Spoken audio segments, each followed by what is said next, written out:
Go ahead and call the Senate to order. Sergeant Arms will please secure the chamber doors.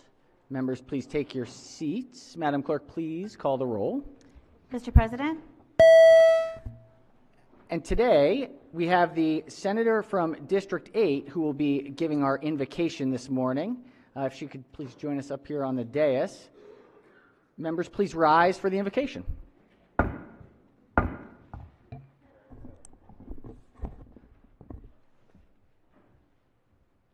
Thank you, Mr. President and members of the Senate. I just want everybody to know that I'm not a long-winded person. I don't like to talk a whole lot, if you've ever noticed that. So, indeed, I do have a short prayer. And it's just a sweet little prayer that a friend of mine sent me on a housewarming card about 35 years ago, and I've always kept it. Thank you, God, for each new day you give to me, for earth and sky and sand and sea, for rainbows after springtime showers, autumn leaves and summer flowers, winter snowscapes so serene, harvest fields of golden green, stars that twinkle high above, and all the people, all of you that I love. Thank you. Amen. Amen. Excellent. All right. Chair recognizes the senator from District 8 seatmate. Thank you very much, Mr. President. On behalf of my seatmate, with her short and very sweet prayer, I would just ask that the Senate journalize her words today. Absolutely, absolutely. Without objection, we'll journalize that wonderful invocation right to the point. Like it. All right, let's see. Has everyone recorded their presence in the chamber? It appears so. The clerk will take the call. With 43 members in the chamber and a quorum being present, the Senate of Maryland is again in session. Introductions. Chair recognizes the senator from the 37th District, the co-chair of the Protocol Committee. Thank you, Mr. President. On behalf of the Protocol Committee, it's an honor to introduce our pages for the week. As you know, pages do 2 weeks, and this is their second week. They were here that infamous evening where I mistook the Annunciation. So it's an honor again to introduce these pages, the pages. The first page I'm going to introduce is from our district, District 37, Dorchester County, North Dorchester High School. Evelyn Bennett. Evelyn. Wonderful. Welcome back. Our next page hails from Anne Arundel County, District 32, Meade High School. That's Alice Hummer. Alice. Our next page hails from Montgomery County, District 18, Bethesda Chevy Chase High School. Juliet Leith. And our last page, who's with us currently at the moment, hails from Howard County, District 9, Marriott's Ridge High School. Vedant Patel. Vedant. Welcome back, each of you. One of our pages couldn't be with us at the moment. We're going to introduce that page when they arrive as we're in session, Mr. President. So thank you, and thank you to our pages. Wonderful. All right, well, thank you, Mr. Co-Chair, and appreciate the introduction. Welcome back. Hopefully it's going to be it'll be an interesting day today, and we'll have a nice post-crossover week this week. So hopefully everyone got a little bit of rest this weekend to kind of ramp up. We're in the last stretch here. It's 3 weeks away, so you can do anything in 3 weeks. All right, any other introductions? If not, so be considered the reading of the journal from the prior legislative day. We will jump into the message from the House. This is report number 16. Clerk will read the bills.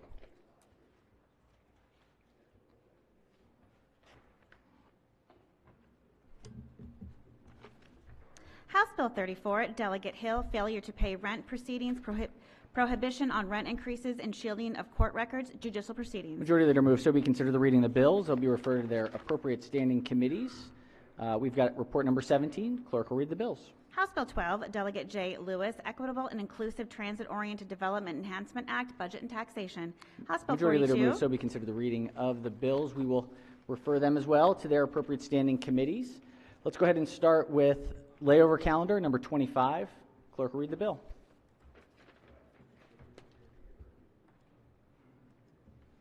Senate Bill 292, Senator Waldstreicher, Criminal Law Victims of Child Sex Trafficking, Human Trafficking, Safe Harbor, and Service Response. Question is on the adoption of the one committee amendment and the favorable report. All right, Senators, question is on the one committee amendment. Chair recognizes the minority whip. Thank you, Mr. President. I actually had the opportunity to look over the bill and talk to some folks, and all my questions are answered, so thank you. All right, question on the committee amendment. Any further discussion? If not, any objections? Without objection, the one committee amendment is adopted. Question now is on the amended report. Any discussion? If not, all in favor of the report say aye. Opposed, nay. The ayes have it. The favorable committee report as amended is adopted. Are there any further amendments to the bill or its title?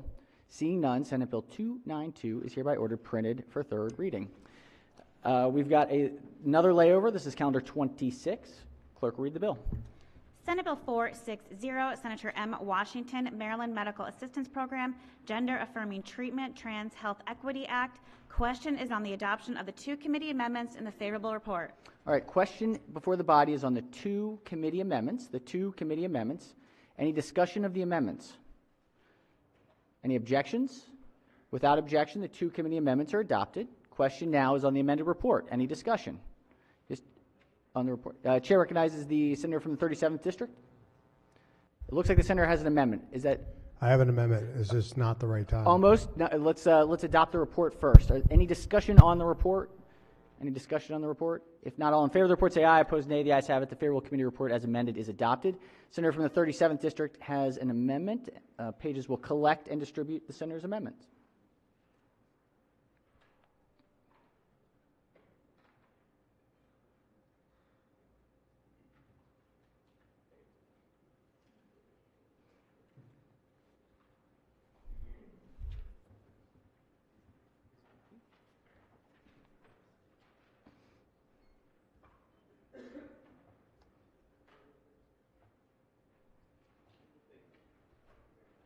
All right, Senator may explain the amendment.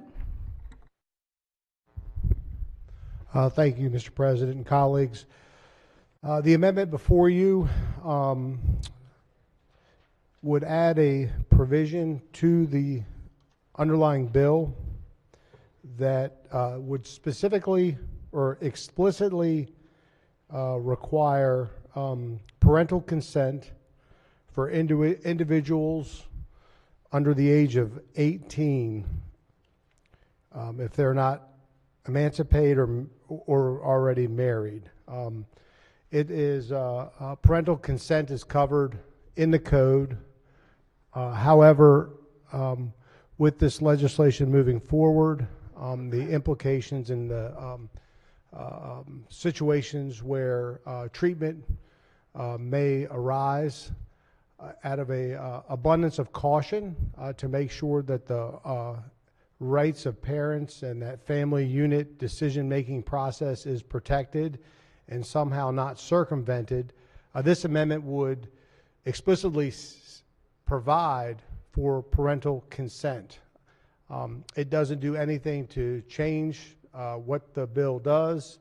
All it does is explicitly state that parental consent is required, and it has the necessary exceptions for those under the age of 18 who have already been emancipated. That's the amendment. It's not a complicated issue as far as a decision on whether to include this in the bill. It's pretty straightforward. Yes, you will hear arguments that there are already provisions for parental consent in the code. However, those provisions aren't necessarily always going to be taken into an account. And I'm not thinking about next year or in 2 or 3 years. Contemplate this amendment in the context of where we are going and where we'll be 10 to 15 years from now. To me, that is extremely important and necessary, which is why I'm offering the amendment this morning or this afternoon. I'll press the amendment. And should I ask for a roll call right now, or should I wait? That works. Okay, thank you. All right, thank you, Senator. Chair recognizes the floor leader. Thank you, Mr. President. Thank you to the amendment maker for a copy of this amendment beforehand. This was an amendment that was touched on in committee discussion, and the committee rejected the amendment. I'm happy to explain why. As the amendment maker had cited, there are already provisions in the statute, in a different part of the statute, that address consent for all health care. So if you look at Health General 20-102, there are explicit provisions in there for the capacity of a minor to consent. And so this amendment is not only unnecessary, but there's some issues with how this amendment is drafted as well. So just to be clear, as the amendment's maker cited, those who are under the age of 18 already need parental consent. Just to be explicitly clear, those who are under the age of 18 already need parental consent. And the reason this amendment has unintended consequences is that if you look at Health General 20-102, the ability for a minor to consent is already explicitly articulated in there. There are very strong limitations there, and it's one of them, for example, is that the parent of a child should be able to make their own healthcare decisions, right? And I think we as a body had passed this previously and recognized this as a right for the parent of a child to be able to make their own healthcare decisions.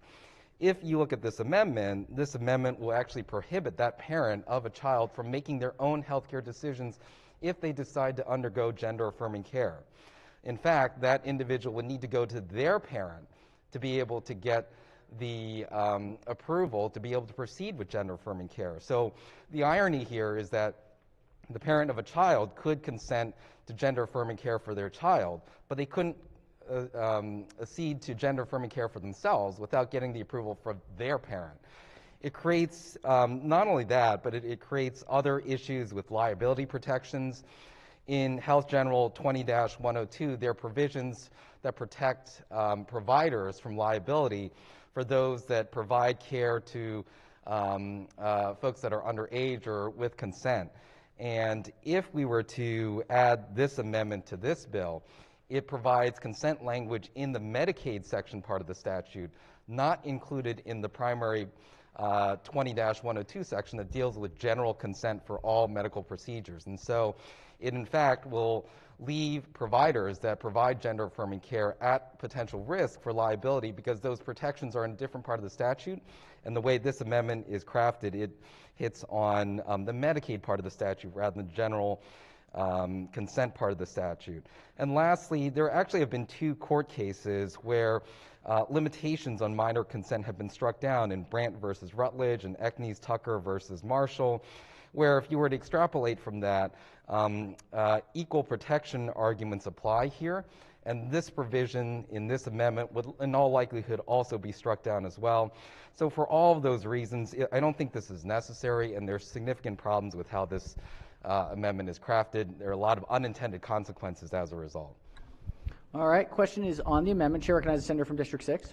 Thank you, Mr. President. Could I have a question for the floor leader? For the floor leader, will the floor leader yield? Sorry. I understand you're proceed. stating that it does say the parent in law, but does it also say the legal guardian? Because at times that could be in question. So does it also have that of the recipient provider consent? Yes, it's for any adult, which is the legal guardian or the parent. So it is specific in that? Yes. Okay. Thank you, Mr. President. Thank you. All right, hear from the minority whip. Thank you, Mr. President. I'm wondering if I could ask the floor leader Will a the floor question. leader yield? Senator may proceed. We didn't talk about this on committee, so I wanted to follow up with your points. You said there's a court precedent now that strikes down parental notification laws? Parental consent laws, not notification, parental consent laws in this area? It strikes down bans or limitations on minor access to care. So it's not exactly to this amendment, but I think you can extrapolate from those cases that limitations on access to care for minors could likely be struck down too if this amendment were put on. So we're saying first that this amendment isn't necessary, and now we're saying if we did put it on, it would be struck down. So which is the current statute? I don't know that it's statute, but it's Medicaid policy. Is that also going to be potentially struck down by court? In fact, the current Medicaid policy is probably not in accordance with federal guidance right now. So federal guidance has said that gender-affirming care must be provided without these age limitations, and the current Medicaid policy that we have is limiting it only to certain procedures for adults, for example, What the Affordable Care Act has stated is that those procedures need to be, all of those procedures for gender dysphoria and gender affirming care need to be covered. The state currently is not covering all of that under its Medicaid program. That's why we need this bill. Mr. President, if I could continue, because this is something we didn't discuss in committee. We didn't debate along this line, but we didn't discuss this in committee. You just said the current guidance, and then you're talking about the Affordable Care Act. So you're telling me in 2009, when the Affordable Care Act passed, it passed a law that said you have to provide gender-affirming care, including all the things that are in this bill, and and the United States has been violating that for 14 years, 13 years?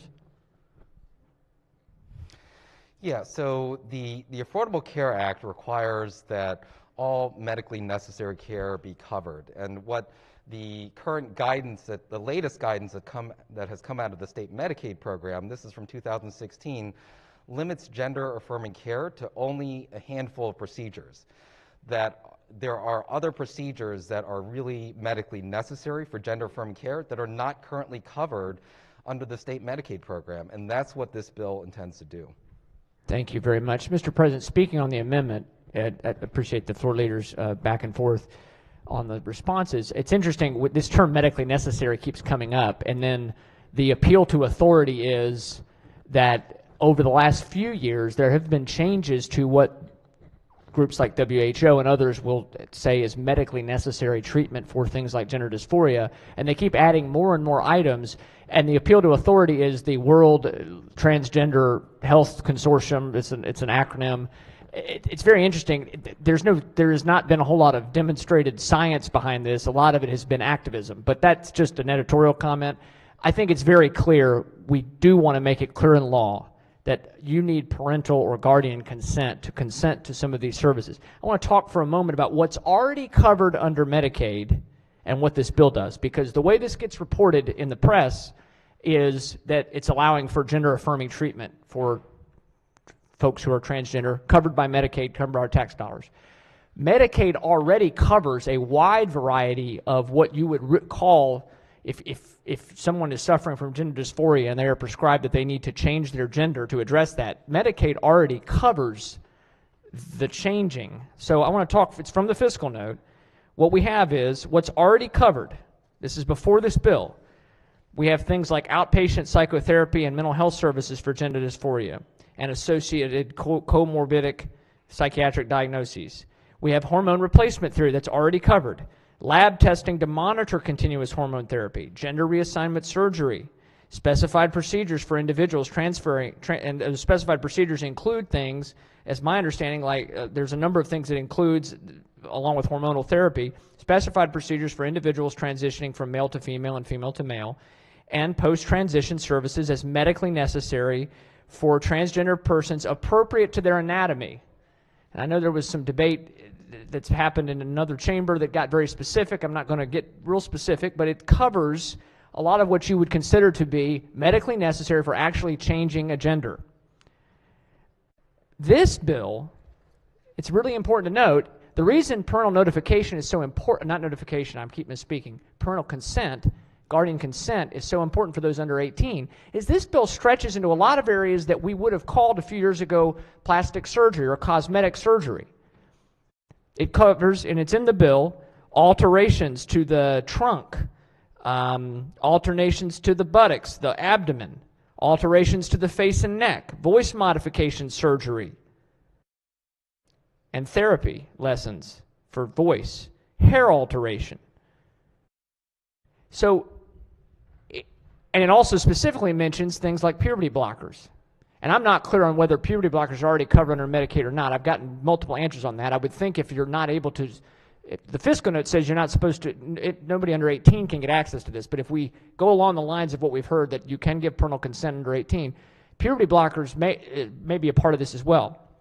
So that's why it's important to make sure that for children under the age of 18, that there is an additional check in making sure, it's just clear in the bill, that for these kinds of, I would call them cosmetic surgeries, and I'm not making light of them when I say cosmetic or plastic surgeries, but I am saying it's far different from something that would be much more dramatic, and it's something that a lot of young people would perhaps seek access to. And so I think it's really important, and I think the gentleman's amendment is in order to make sure that you just make it very clear in law that you must get parental consent or guardian consent for these kinds of procedures unless you're emancipated. That's in here that you're emancipated or married. So, Mr. President, I think the amendment is a good amendment. It's a nice safety amendment, and I would encourage the body to vote for it. All right. Are there any senators who have not yet spoken and wish to speak? If let's hear from the senator from the 38th district, and we'll come back to the floor leader here to address. Thank you, Mr. President. I rise in strong support for this amendment. And we have parents from across the state of Maryland that are urging us to pass this amendment. Again, parents from across the state of Maryland, from your districts, that are urging us to pass this amendment. And there has to be a way that we can work an issue like this out, that our parents are more involved in these type of decisions, major policies that we're making affecting the lives of our children. The other night on the Senate floor, it was said, as we were debating the offshore wind bill, that our children are watching. Well, on this bill, on SB 460, not only our parents are watching, our children are watching, the citizens of Maryland are watching. It's a reasonable and fair amendment. And I'm receiving hundreds of emails in support of parental notification for these type of decisions, specifically this decision. And this is just one example. I'm not going to filibuster, but this one I pulled out. This is a constituent, a veteran teacher of 28 years, a parent, a mother, a citizen, and she said, a child under 18 should not be able to consent to actions that permanently remove their ability to reproduce and become biological parents. This bill, SB 460, will negatively impact the parent-child relationship and the two-parent family as a basic unit of society. This is coming from parents from our districts. So that is why I am standing up in very strong support of the senator from District 37's amendment to SB 460. Thank you, Senator. All right, let's hear from the floor leader, and then we'll hear from the senator from the 37th. All right, thank you, Mr. President. Appreciate all the points that were brought up, but I think that bears some clarification when you look at the amendment and also the bill itself. I want to be absolutely clear that consent is already required for those under the age of 18. This amendment is not necessary. For those who are under the age of 18, almost all of the care that's provided, because it's based on standards of care that a physician or other provider offers to a patient, are really focused on hormone blockers and puberty blockers. That I think there's a conflation with the type of care that those who are under the age of 18 would receive. It's really mostly focused on medication-based care. Puberty blockers and hormone blockers are used even outside of gender-affirming care for people that have precocious puberty. And so there is value in making sure that these medications are covered. I think it's also important to point out that this is not cosmetic. And I want to quote from the American Medical Association. Gender dysphoria is classified as a medical condition. It states that it is not cosmetic treatment for a psychological condition. In another section here, it states that gender-affirming care is medically necessary, evidence-based care that improves the physical and mental health of transgender and gender-diverse people. And, when you look at surgery that takes place, whether it's, when it comes to plastic surgery, most plastic surgery is actually reconstructive surgery. And there's no debate, for example, when an individual has a mastectomy, to have reconstructive surgery that some might consider cosmetic, but it's truly not. It's important for the well-being of that individual. And the analogy, I think, is important here to be drawn to gender dysphoria and those who are undergoing gender-affirming care. This is, just to be clear, the standard of care. This is emphasized by statements from the American Medical Association, the American Psychiatric Association, the American Academy of Pediatrics, that all of the care that is offered for gender-affirming care is not included in the current guidance that the state Medicaid program has put forward. And so there are treatments that are offered that are not covered by Medicaid. That is why this bill is needed. And I think the provision when it comes to this amendment to ensure that there is consent for those under the age of 18, this is already taking place. This amendment is not necessary because those under the age of 18 already have to undergo consent, need parental consent to be able to undergo gender-affirming care. So I think it's really important to be clear about what the need is here. It's already in statute. Those under the age of 18 have to provide parental consent for this. So I urge the body to resist the amendment. All right. Chair recognizes the minority leader, followed by the maker of the amendment. Thank you very much, Mr. President. Just to follow that line of questioning, if you said an individual under the age of 18 must already provide parental consent in order to have the hormone therapy, what else was it? The puberty blockers. That's already necessary, correct? And this bill does not change that. Okay. I'll take the shaking of the head as a no. Right? All right. Will the floor yield for a question? Senator, I'm sorry. Oh, go ahead, Mr. Floor Leader. Yeah, no, the bill does not change the need for parental consent for those under the age of 18. Okay. Thank you very much. Thank you. Thank you. All right. To the maker of the amendment. Thank you, Mr. President. And first, I want to thank the committee. It's true, this amendment or a similar amendment was offered in committee. It was put together on the rush last week when we were going through a lot of bills. There's some words in the amendment weren't quite right, which is why we're bringing it again. And we had a good dialogue. We had a good discussion kind of about the topic and the essence of what this amendment would do. I really appreciate the comments and the discussion this morning, but listening to the comments, to me, it's clear we're just overthinking this. It's very simple. We're overthinking it. You don't have to make this issue that complicated. I almost have to hear it again to hear all the different rationales about the topic. We're talking about parental consent for coverage in this program. It's very simple. And even in the debate about the amendment, it was brought up, litigation, court cases, So if we know this is a topic that's going to be contested or it has been contested, to me, that's more rationale just to put it in the bill. Parents want to know what we're doing, and parents want to know that their children are not being taken away from them, and making sure that parental consent is explicitly in this legislation is good policy. It doesn't undermine anyone's access to care or treatment, and it adds clarity. And so I just would urge the body to kind of step away from the splitting hairs over one provision and another provision somewhere else in the code, and just be clear to parents to say, look, this bill's moving forward, but there is parental consent in the legislation. I don't think the general public is going to accept the notion that parental consent is just going to convey forever. There is a suspicion. There's a suspicion. And there's this feeling, and we've all heard it about education and our children and what's going on in society. With regards to this issue and this bill, put this amendment in the bill. I think it would do a world of good for the state and for the legislative effort.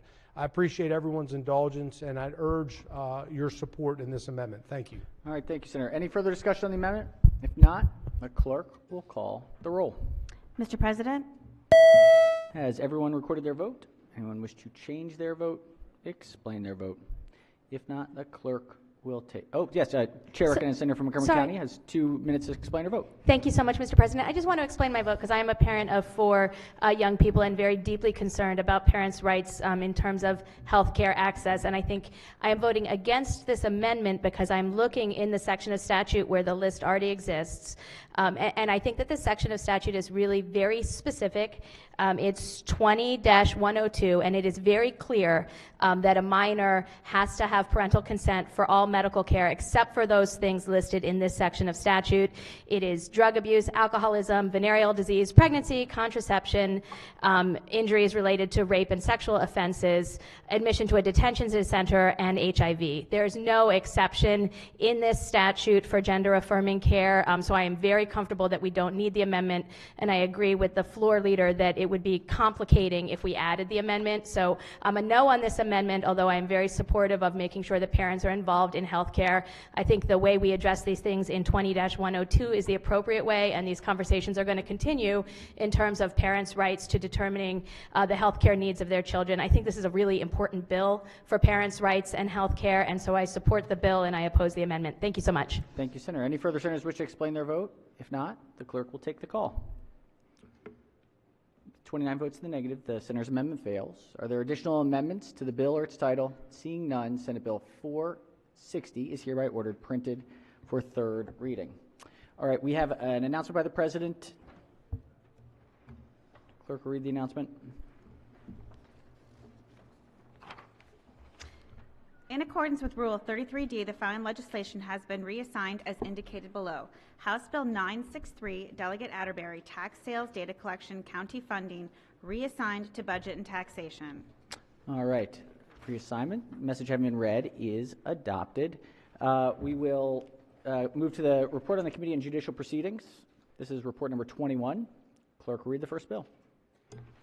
Senate Bill 351, Senator M. Washington, Maryland Legal Services, Cooperation, Affordable Life, Wills, and Estate Planning for Our Seniors Program, favorable with 2 amendments. Chair recognizes the chair of the committee. Thank you, Mr. President. I'd wonder if we could just special order this to the end of the calendar. This particular calendar? This particular calendar, yes. Any please. objections? Without objection, we'll special order this to the end of this particular calendar. Clerk will read the next bill. Senate Bill 403, Senator Hershey, Condominiums, Declarations, and Mandatory Insurance Coverage Alterations, favorable. Chair recognizes the senator from the 42nd District as the floor leader. Thank you, Mr. President. This bill specifies that mandatory property insurance for condominiums, as required by existing law, must generally cover for attached or multifamily dwelling units only the common elements and units, and for detached units, the common elements only. This bill makes other alterations to requirements regarding mandatory insurance for condominiums, including further specifying provisions that are applicable only to attached or multifamily dwelling units. The bill also exempts detached condominium units from a certain requirement to include specific information in a condominium declaration. The vote of the committee was unanimous. There are no committee amendments. I hereby move the adoption of the favorable committee report. Floor leader moves for the adoption of the favorable committee report. Any discussion? If not, all in favor of the report say aye. Opposed, nay. The ayes have it. The favorable committee report is adopted. Are there any amendments to the bill or its title? Seeing none, Senate Bill 403 is hereby ordered printed for third reading. Clerk will read the next bill. Senate Bill 507, Senator Muse, Criminal Procedure, Incompetency to Stand Trial, Dismissal of Charges and Victims' Rights, favorable with 1 amendment. Chair recognizes the bill sponsor as the floor leader. Thank you very much, Mr. President and members of the Senate. Senate Bill 507 would authorize a victim or victim's representative to petition the court to extend the time for dismissal of certain charges against a defendant who is found incompetent to stand trial. This legislation aims to fix an issue in the statute, and it helps to give the victim of the crime a voice. This bill also does not mean that the courts will grant a crime victim's request, but it will give victims the ability to ask the court for needed relief in extraordinary cases. And lastly, continued charges and supervision protect victims and the community when a defendant is incompetent to stand trial. It fixes one of the issues. For example, there was a family and the mother killed many of the children, and she was found incompetent to stand trial. As a result of that, she was sentenced to 10 years or something. And when it was time to get out, which is now, the family and the child, who is the remaining child, underage, is very much concerned about their safety. So this extends it from 5 years to 10 years before one can grant that if the courts desire. And so it passed 11 to 1 in our committee, and we urge a favorable committee report. Favorable committee report. Yeah. All right. Floor leader moves for adoption of the one committee amendment and the favorable committee report. On the amendment, any discussion? Any objections? Without objection, the one committee amendment is adopted. Question now is on the amended report. Any discussion? If not, all in favor of the report say aye. Opposed, nay. The ayes have it. The favorable committee report is amended, is adopted. Are there any further amendments to the bill or its title? Seeing none, Senate Bill 507 is hereby ordered printed for third reading. Clerk, read the next bill. Senate Bill 653, Senator Carter, Child in Need of Assistance, Neglect, Cannabis Use, favorable. Chair recognizes the bill sponsor as the floor leader. Thank you, Mr. President. This bill alters the definition of neglect in statutory provisions that govern child in need of assistance Senate proceedings. The bill specifies that neglect does not include the use of cannabis by a parent or an individual who has permanent or temporary care or custody or responsibility for supervision of a child unless, as a result of the use of cannabis, the child's health or welfare is harmed or placed at risk of harm, and two, that the child has suffered mental injury or been placed at substantial risk of mental injury. There are no committee amendments. I'd move the adoption of the favorable committee report. All right, floor leader moves for the adoption of the favorable committee report. Any discussion? If not, all in favor of the report say aye. Opposed, nay. The ayes have it. The favorable committee report is adopted. Are there any amendments to the bill or its title? Seeing none, Senate Bill 653 is hereby ordered printed for third reading. We ready to go back to the special ordered bill? Clerk will read the bill.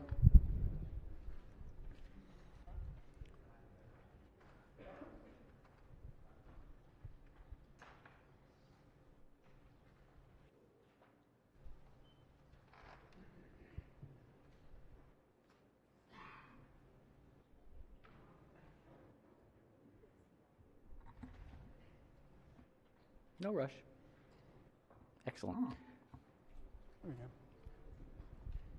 Senate Bill 351, Senator M. Washington, Maryland Legal Services Corporation, Affordable Life, Wills, and Estate Planning for Seniors Program. Favorable is two amendments. Chair recognizes the senator from the 42nd District as floor leader. Thank you, Mr. President. As amended, this bill establishes the Affordable Life, Wills, and Estate Planning for Seniors Grant Program within the Maryland Legal Services Corporation to provide eligible seniors with access to affordable civil law-related services. The program creates a grant program to fund grantees representing eligible clients. Beginning December 1st, 2023, and annually thereafter, the State Legal Services Corporation must report to the Governor and the General Assembly on the implementation and utilization of the program. The Governor was to include a $225,000 appropriation for the program in the annual budget. The bill takes effect this coming July 1st. There was no opposition testimony. The vote of the committee was unanimous. There are two amendments. One is technical, and the second alters the eligibility criteria and creates a grant program to fund grantees representing eligible clients. I hereby move the adoption of the two amendments as well as the favorable committee report. Floor leader moves for the adoption of the two committee amendments and the favorable committee report. Any discussion on the amendments? Any objections? Without objection, the two committee amendments are adopted. Question now on the amended report. Any discussion? If not, all in favor of the report say aye. Opposed, nay. The ayes have it. The favorable committee report as amended is adopted. Are there any further amendments to the bill or its title? Uh-oh, it's stuck.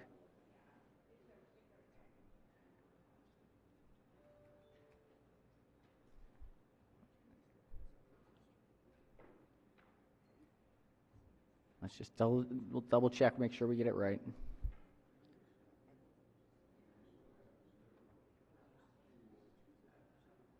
Technology is wonderful, unless it's not.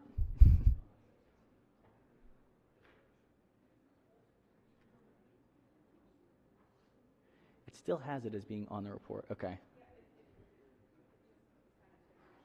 Perfect. Okay. All right. Okay. Well, it's in the interweb somewhere.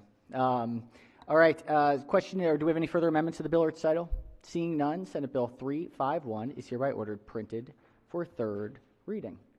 All right, let's go to, we've got another announcement by the president here. So reassignment, clerk will read the announcement. In accordance with Rule 33D, the following legislation has been reassigned as indicated below. House Bill 323, Delegate Charcuterian, Social Services Programs, Eligibility and Enrollment, reassigned to Education, Energy, and the Environment. All right, message having been read is adopted. Let's go to the Committee on Finance. This is calendar report number 23. Clerk will read the first bill. Senate Bill 19, Senator Carter, Equity in Transportation Sector Guidelines and Analysis, favorable with one amendment. Bill 19. Chair recognizes the senator from Baltimore City on the report. Indeed. Thank you, Mr. President. Senate Bill 19 requires the Maryland Department of Transportation, before announcing or proposing any major service change under certain federal standards, to conduct a transit equity analysis, perform a cost-benefit analysis, consult with the members and leaders of affected communities, and take specified actions based on the results of these activities. The department must also perform these analyses and consult with affected community members and leaders before announcing any reduction or cancellation of a capital expansion project in a consolidated transportation program that exceeds certain thresholds. The bill also expands existing transportation plans, reports, and committees to include transportation equity issues. The amendment adds a member to an advisory committee of state transportation goals, benchmarks, indicators, requires the committee to recommend indicators that can be evaluated by disability and low income disparities, and requires the department to evaluate these indicators. The amendment also requires the department and committee to consider the impact of transportation investment on persons with disabilities in developing the Maryland Transportation Plan, as required the equity analysis to consider whether changes create disparate impact on persons with disabilities. I move the amendment and adoption of a favorable committee report. The floor leader moves for the adoption of the one committee amendment and the favorable committee report. On the amendment, any discussion? Any objections? Without objection, the one committee amendment is adopted. Question now is on the amended report. Any discussion? If not, all in favor of the report say aye. Opposed, nay. The ayes have it. The favorable committee report as amended is adopted. Are there any further amendments to the bill or its title? Seeing none, Senate Bill 19 is hereby ordered printed for third reading. Clerk, read the next bill. Senate Bill 162, Senator Lamb, Maryland Aviation Commission Duties, Composition, and Member Orientation, favorable with two amendments. Chair recognizes the bill sponsors, the floor leader. Thank you, Mr. President. This bill requires the Maryland Aviation Commission to establish policies directed towards the Maryland Aviation Administration's ability to best mitigate negative impacts of the local aviation and airport industries, as informed by the accepted scientific research on creating and maintaining healthy and livable communities. Among other changes, the bill also requires the Commission to consider information and advice from additional stakeholders in carrying out its duties, and modifies the membership of the Commission. There are two committee amendments. The first one adds a sponsor and makes a technical change. Amendment number 2 expands the size of the Commission from 9 to 13 members, and also specifies that the additional members must be recommended to the Governor for appointment by specified county Senate delegations. I move the adoption of the two committee amendments in the favorable committee report. Floor leader moves to the adoption of the two committee amendments in the favorable committee report. On the amendments, any discussion? Any objections? Let's Senator from Baltimore County. Just one question for the floor Will the floor leader. leader yield? Appears so. Senator may proceed. Thank you very much. I'm noticing with this community roundtable, is this the one that changes or modifies the membership? District 44 used to have a representative. Do they no longer have a representative? We've actually struck out all references to the BWI roundtable in the bill. So it originally, as drafted, had recommendations from the BWI roundtable for new members to be appointed to the commission. Now it's that the latest amendments have struck that part out. So there's still going to be members from District 44 on the roundtable, Okay. which is primarily focused on noise. Right. Okay, thank you. Sure. All right. On the amendments, any further discussion? Any objections? Without objection, the two committee amendments are adopted. Question now is on the amended report. Any discussion? If not, all in favor of the report say aye. Opposed, nay. The ayes have it. The favorable committee report as amended is adopted. Are there any further amendments to the bill or its title? Seeing none, Senate Bill 162 is hereby ordered printed for third reading. Clerk, read the next bill. Senate Bill 668, Senator Rosapep, Teacher Degree Apprenticeship, favorable with one amendment. Chair recognizes the senator from Charles County as the floor leader. Thank you, Mr. President. Senators, each year at the beginning of every school year, we read about our major school systems in Maryland have a severe shortage of teachers. And that shortage continue into the year with a lot of long-term subs and other substitutes filling in our classrooms. This bill, the Teacher Apprenticeship Training Program, Senate Bill 668, will take a great step to fix that problem. And I will add, in addition to the shortage of teachers, in my district, in Charles County, our greatest source of teachers are from other states, not from Maryland. So this bill will establish a teacher apprenticeship startup grant program in order to provide opportunities to begin a career in education in the state to high school students, college students, and career changers. It will develop a cohort of individuals qualified to work as teachers in the state and encourage local boards of education to hire apprentices. The Maryland Department of Labor may award, this program will go through the Department of Labor, will award up to $500,000 to a sponsor for developing and launching a teacher apprenticeship program. This program sponsor must establish a multi-year registered apprenticeship program that develops a career path such that level 1 is a tutor, level 2 is a para-educator, and which leads to level 3, a teacher fully certified to teach in our school systems. There's one amendment which is technical. It specifies who shall be a sponsor, adds additional groups that a sponsor shall coordinate with, including unions. It specifies that apprentices at certain levels may not be teachers of record and that all apprentices must comply with mandated background checks, and specifies requirements for sponsors in order to receive a grant. There was no opposition to the committee hearing, and I move the amendments and the adoption of the favorable committee report. Floor leader moves for the adoption of the one committee amendment and the favorable committee report. On the amendment, any discussion? Any objections? Without objection, the one committee amendment is adopted. Question now is on the amended report. Any discussion? Yes, Chair recognizes the senator from District 6. Thank you, Mr. President. I believe this is a good bill, but just have a question. The difference between teachers coming through and having not a certificate, but a degree compared to maybe a certified teacher, what is that just a difference between those that are going through like an apprenticeship type training? Well, the apprenticeship program starts with high school students being tutors for other students in the school system. They could go to elementary level, middle school level, or high school level. Okay. So that's level 1. So level 2 is the para-educators, where they can become instructional assistants to help the teacher, the certified teacher. Of course, level 3 is a certified teacher, a licensed teacher. We use that term interchangeably, certified and licensed, who is fully qualified, passing the practice, which is an educational exam, for them to become licensed certified in the state of Maryland. Okay. Thank you. That was a great explanation. I appreciate that. Thank you, Mr. President. Thank you. Any further discussion on the report? If not, all in favor of the report say aye. Opposed, nay. The ayes have it. The favorable committee report is amended, is adopted. Are there any further amendments to the bill or its title? Seeing none, Senate Bill 668 is hereby ordered printed for third reading. All right, let's do a, can we ring the bells, Madam Clerk? I think we have everybody, but let's double check. And if we could do a quorum call.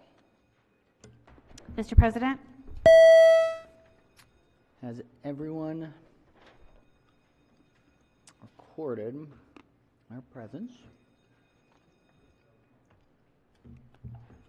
If so, the clerk will take the call. With 42 members in the chamber and a quorum being present, the Senate of Maryland remains in session. We are going to third reading calendar number 44. Clerk will read the bill.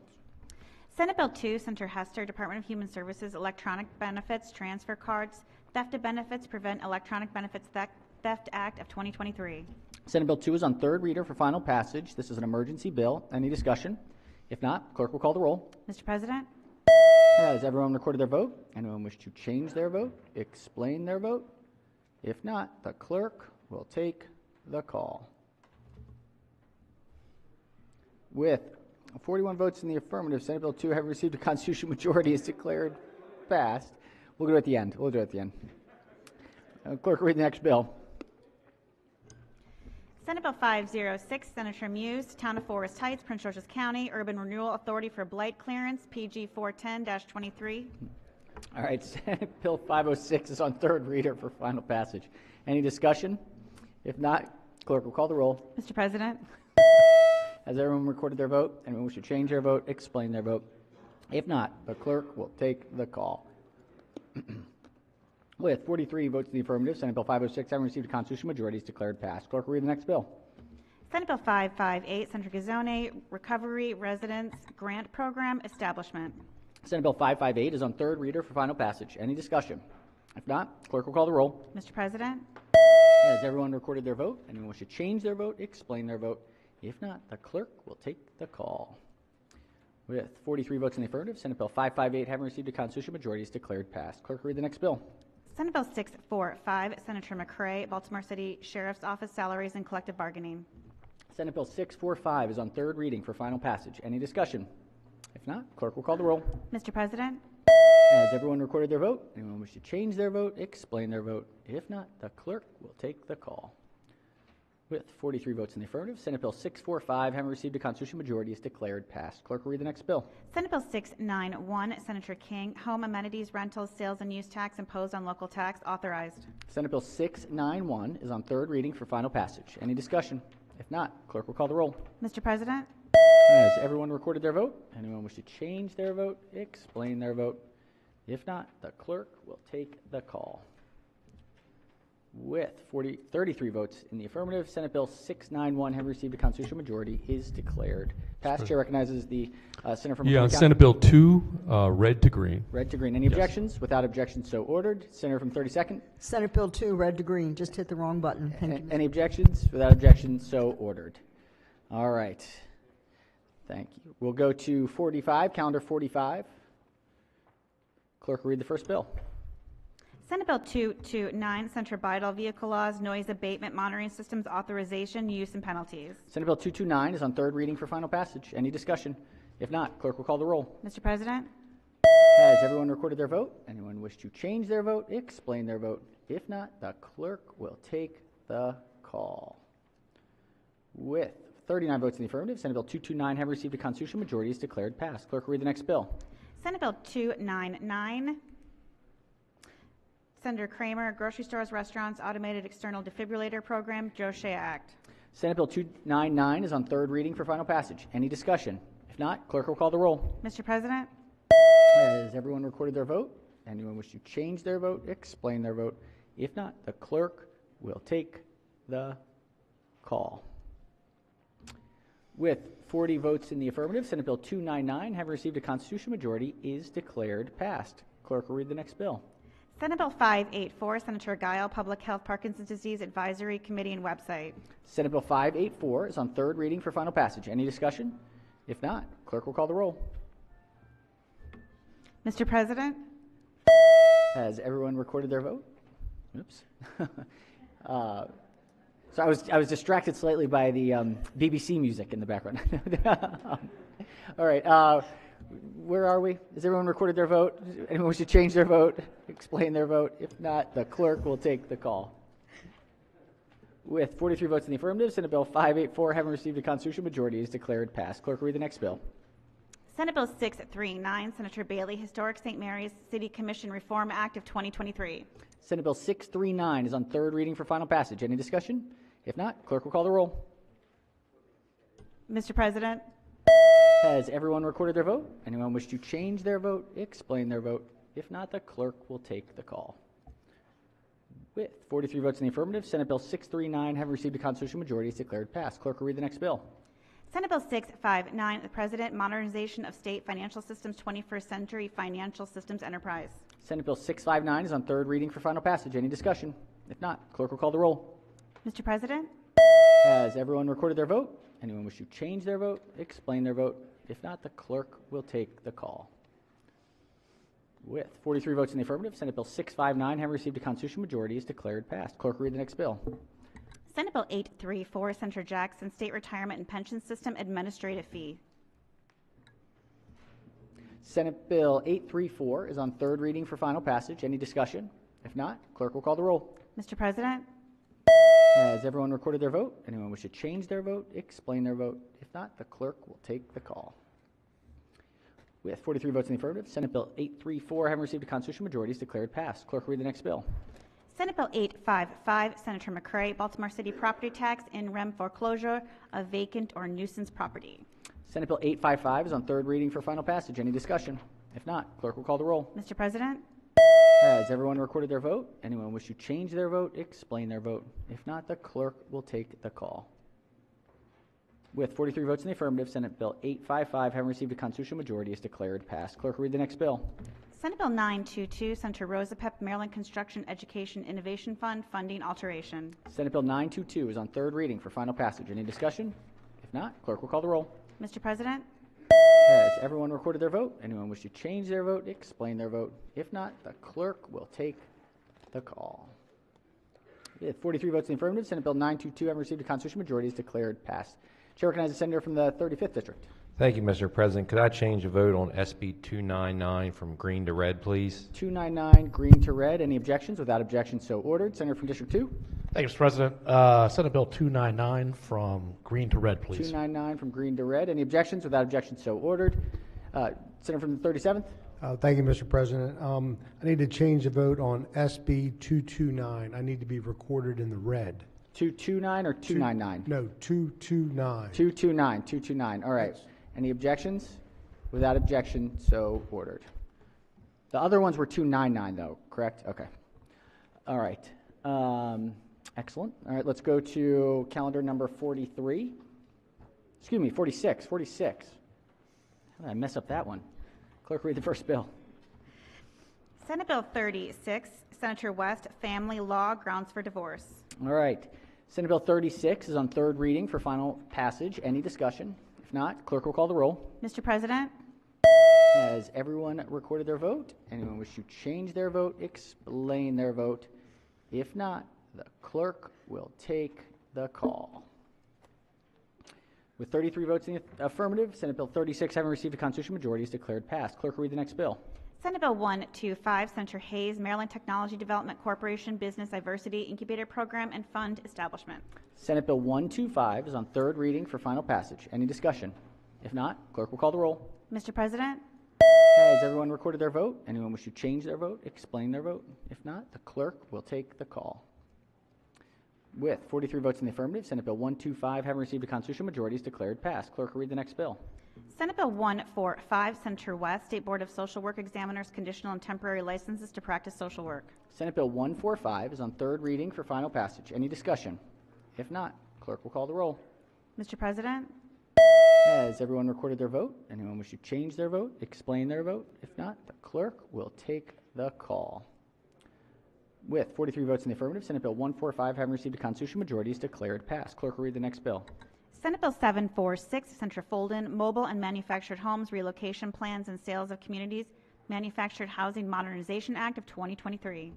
All right, Senate Bill 746 is on third reading for final passage. Any discussion? If not, clerk will call the roll. Mr. President?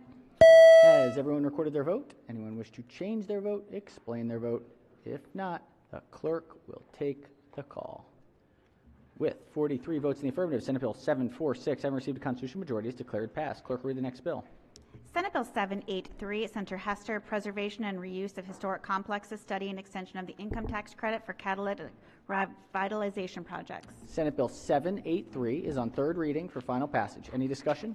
If not, clerk will call the roll. Mr. President? Has everyone recorded their vote? Anyone wish to change their vote, explain their vote? If not, the clerk will take the call. With 43 votes in the affirmative, Senate Bill 783, having received a constitutional majority, is declared passed. Clerk will read the next bill. Senate Bill 786, Senator Heddleman, Health, Reproductive Health Services, Protected Information and Insurance Requirements. Senate Bill 786 is on third reading for final passage. Any discussion? If not, clerk will call the roll. Mr. President? Has everyone recorded their vote? Anyone wish to change their vote, explain their vote? If not, the clerk will take the call. With 31 votes in the affirmative, Senate Bill 786, having received a constitutional majority, is declared passed. Clerk will read the next bill. Senate Bill 826, Senator Hayes, Homeowners Property Tax Credit, Qualified Homeowner Application and Certification Requirements. Senate Bill 826 is on third reading for final passage. Any discussion? If not, clerk will call the roll. Mr. President? Has everyone recorded their vote? Anyone wish to change their vote, explain their vote? If not, the clerk will take the call. With 43 votes in the affirmative, Senate Bill 826, having received a constitutional majority, is declared passed. Clerk, read the next bill. Senate Bill 871, Senator M. Washington, Social Workers Sunset Extension, Notification of Complete Application and Work Group on Social Work Examiner Requirements for Licensure. Senate Bill 871 is on third reading for final passage. Any discussion? If not, clerk will call the roll. Mr. President, Has everyone recorded their vote? Anyone wish to change their vote, explain their vote? If not, the clerk will take the call. With 43 votes in the affirmative, Senate Bill 871, having received a constitutional majority, is declared passed. Clerk will read the next bill. Senate Bill 880, Senator Sidnor, Baltimore Regional Water Governance Task Force. Senate Bill 880 is on third reading for final passage. Senators, this is an emergency bill. Any discussion? If not, clerk will call the roll. Mr. President, Has everyone recorded their vote? Anyone wish to change their vote, explain their vote? If not, the clerk will take the call. With 43 votes in the affirmative, Senate Bill 880, having received a constitutional majority, is declared passed. Chair recognizes the minority whip. Thank you, Mr. President. I just wanted to change my vote on Senate Bill 229 from green to red. 229 from green to red. Any objections? Without objection, so ordered. Senator from the 37th. On Senate Bill 36, I'd like to change my vote from red to green. I'd like to be 36 from green on Senate Bill 36. Red to green on 36. Any objections? Without objection, so ordered. Senator from the 36th. Mr. President, Senate Bill 229, green to red, please. 229, green to red. Any objections? Without objection, so ordered. All right, let's go to calendar 47. Clerk will read the first bill.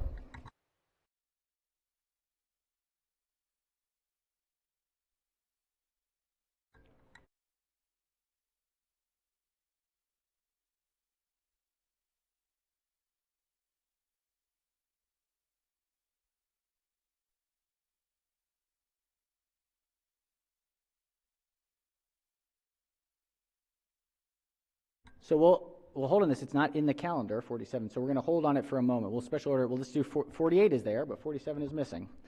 So we'll see if it appears. We'll go to 48. 48. Clerk will read the first bill. Senate Bill 166, Senator Waldstreicher, Housing and Community Development Adaptive Reuse. All right, Senate Bill 187 is on third reading for final passage. Any discussion? If not, clerk will call. Hold on. 48, 166 is not 48. There we go. Thank you. All right, we're good. That's why we stop. Make sure we get it right. All right, Senate Bill 166 is on third reading for final passage. Any discussion? If not, clerk will call the roll. Mr. President, Has everyone recorded their vote? Anyone wish to change their vote, explain their vote? If not, the clerk will take the call. With 43 votes in the affirmative, Senate Bill 166, having received a constitutional majority, is declared passed. Clerk will read the next bill. Senate Bill 187, Senator Kagan, Health Occupations Licenses, Certifications, Registration, Lawful Presence, and Identification Numbers. Senate Bill 187 is on third reading for final passage. Any discussion? If not, clerk will call the roll. Mr. President, Has everyone recorded their vote? Anyone wish to change their vote, explain their vote? If not, the clerk will take the call. With 42 votes in the affirmative, Senate Bill 187, having received a constitutional majority, is declared passed. Clerk will read the next bill. Senate Bill 347, Senator M. Washington, Baltimore County Class B ECF/DS Education Conference Facility Dining Services License, Towson University. Senate Bill 347 is on third reader for final passage. Any discussion? If not, clerk will call the roll. Mr. President, Has everyone recorded their vote? Anyone wish to change their vote, explain their vote? If not, the clerk will take the call. With 43 votes in the affirmative, Senate Bill 347, having received a constitutional majority, is declared passed. Clerk will read the next bill. Senate Bill 362, Senator Gazzone, Certified Community Behavioral Health Clinics Planning Grant Funds and Demonstration Application. Senate Bill 362 is on third reading for final passage. Any discussion? If not, clerk will call the roll. Mr. President, Has everyone recorded their vote? Anyone wish to change their vote, explain their vote? If not, the clerk will take the call. With 43 votes in the affirmative, Senate Bill 362, having received a constitutional majority, is declared passed. Clerk will read the next bill. Senate Bill 371, Senator Hayes, Baltimore City Commercial Use Definition. Senate Bill 371 is on third reading for final passage. Any discussion? If not, clerk will call the roll. Mr. President, Has everyone recorded their vote? Anyone wish to change their vote, explain their vote? If not, the clerk will take the call. With 43 votes in the affirmative, Senate Bill 371, having received a constitutional majority, is declared passed. Clerk will read the next bill. Senate Bill 553, the President Income Tax Subtraction Modification for Military Retirement Income, Keep Our Heroes Home Act. Senate Bill 553 is on third reading for final passage. Any discussion? If not, clerk will call the roll. Mr. President, Has everyone recorded their vote? Anyone wish to change their vote, explain their vote? If not, the clerk will take the call. With 43 votes in the affirmative, Senate Bill 553, having received a constitutional majority, is declared passed. Just a quick note that coming 20 years after the invasion of Iraq, it's just the right timing here. All right, clerk will read the next bill. Senate Bill 648, Senator Rosapep, Electronic Health Networks and Electronic Medical Records, Nursing Homes, Release of Records. Senate Bill 648 is on third reader for final passage. Any discussion? If not, clerk will call the roll. Mr. President, Has everyone recorded their vote? Anyone wish to change their vote, explain their vote? If not, the clerk will take the call. With 44 votes in the affirmative, Senate Bill 648, having received a constitutional majority, is declared passed. Clerk will read the next bill. Senate Bill 665, the President Assisted Living Programs, Unlicensed Programs, Resident Abuse, Exploitation, Neglect, the Senator Dolores Kelly Residents of Unlicensed Programs Protection Act. Senate Bill 665 is on third reading for final passage. Any discussion? If not, clerk will call the roll. Mr. President, Has everyone recorded their vote? Anyone wish to change their vote, explain their vote? If not, the clerk will take the call. With 44 votes in the affirmative, Senate Bill 665, having received a constitutional majority, is declared passed. Madam Clerk, can we get a copy of that, the third reader of the final reprinted bill of that one, to mail to the senator, please? All right, clerk will read the next bill. Senate Bill 710, Chair, Judicial Proceedings, Child Abuse and Neglect, Disclosure of Reports and Records. Senate Bill 710 is on third reading for final passage. Any discussion? If not, clerk will call the roll. Mr. President, Has everyone recorded their vote? Anyone wish to change their vote, explain their vote? If not, the clerk will take the call. With 42 votes in the affirmative, Senate Bill 710, having received a constitutional majority, is declared passed. Clerk will read the next bill. Senate Bill 794, Senator Carrozza, Behavioral Health Programs, Residential Programs, Food Service Facility Requirements. Senate Bill 794 is on third reading for final passage. Any discussion? If not, clerk will call the roll. Mr. President, Has everyone recorded their vote? Anyone wish to change their vote, explain their vote? If not, the clerk will take the call. With 44 votes in the affirmative, Senate Bill 794, having received a constitutional majority, is declared passed. Chair recognizes the senator from the 35th District. Yes, Mr. President.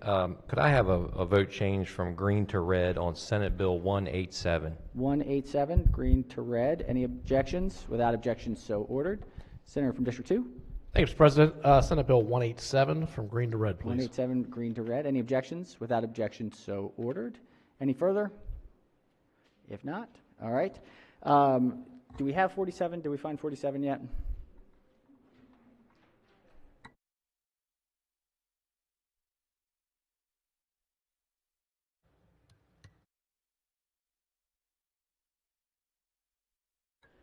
Oh, we have a finance report. Let's do this. We have a finance report. Do we want to recess and see if we can do the? Yeah, let's do the finance report. See if we can figure it out. Mr. President? Yes, Chair, Senator from 27th. I'm sorry. Could I change my vote from Senate Bill 36 from green to red? 36, green to red. Any objections? Without objections, so ordered. Any further? All right. If not, we have finance report number 24. 24. Clerk will read the first bill. Senate Bill 509, Senator Augustine, Healthcare Facilities, Nursing Homes, Acquisitions and Licensure. Chair recognizes the Senator from Anne Arundel as the floor leader. Thank you, Mr. President. You know, 2 years ago we started having issues in our state with real estate investment companies and for-profit companies buying nursing homes. And we've tried to make some changes with additional inspections and surveys to correct some of the problems that happen, because when these for-profit companies come in, they reduce staff, they change the nutrition. In one case, on the Eastern Shore, a nursing home had no hot water and no cleaning supplies during COVID. So I want to thank our good senator from District 47 for continuing to work on this issue.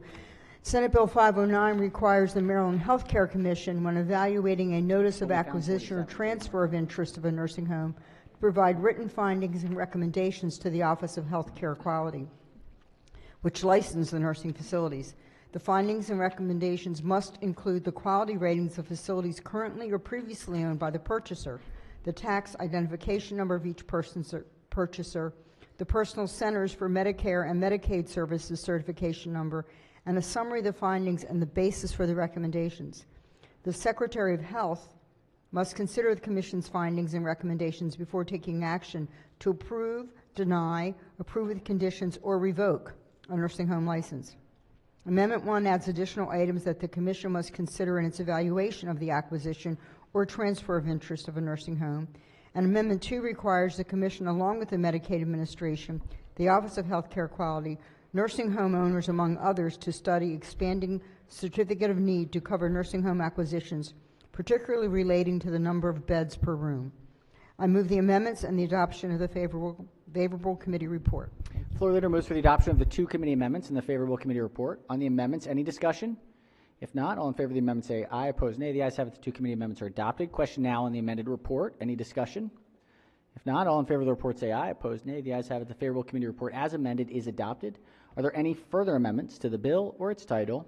Seeing none, Senate Bill 509 is hereby ordered printed for 3rd reading. Before we go to the next bill, Senator from District 40 has an introduction. Thank you, Mr. President. I almost forgot. All right, really quick. In the gallery, if they would please stand, Mr. Dan Pettigrew as well as Mr. Al Harrington, who have become serial entrepreneurs. Al Harrington in 2012, as his basketball career was coming to an end, he was a power forward for the Indiana Pacers, the New York Knicks, and the Denver Nuggets. Please, colleagues, welcome them to the gallery today as they are taking their entrepreneurial skills and endeavors to the Pigtown neighborhood in Baltimore City. Please welcome to our chambers. Welcome. Thanks for joining us today. Welcome. All right, clerk will read the next bill. Senate Bill 515, Senator Lamb, Health Insurance, Step Therapy, or Fail First Protocol Revisions. Favorable with 3 amendments. Chair recognizes the bill sponsors. The floor leader. Thank you, Mr. President. This bill pertains to a practice employed by most insurers that forces patients to try therapies preferred by the insurance company first before the therapy that's prescribed to their doctor will be approved. In many instances, even before the initial therapy that's best determined for the patient. And so, also known as step therapy or fail first therapy, the bill requires that health insurance carriers establish a process for requesting an exception to step therapy or fail first protocol for a prescription drug. An exception request must be granted under specified circumstances, such as if the step therapy drug is likely contraindicated or will likely cause an adverse reaction to the insured, or if the insured tried the drug already and it was ineffective and discontinued by the prescriber. Colleagues, I know many folks have received complaints from patients who have had to undergo step therapy. This is an initial step to try to address some of the things that we have heard as members here. There are 3 committee amendments. The first amendment makes changes to the title of the bill. Amendment 2, among other things, strikes a provision that would prohibit a step therapy or fail first protocol if a drug is used to treat a mental disorder or condition, and it modifies the circumstances in which an exception must be granted.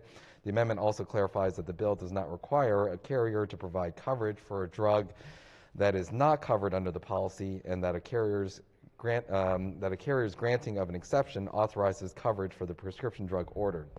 Amendment number 3 prohibits a carrier from requiring more than one prior authorization if 2 or more tablets of different dosage strengths and from the same drug manufacturer prescribed at the same time as part of that treatment plan.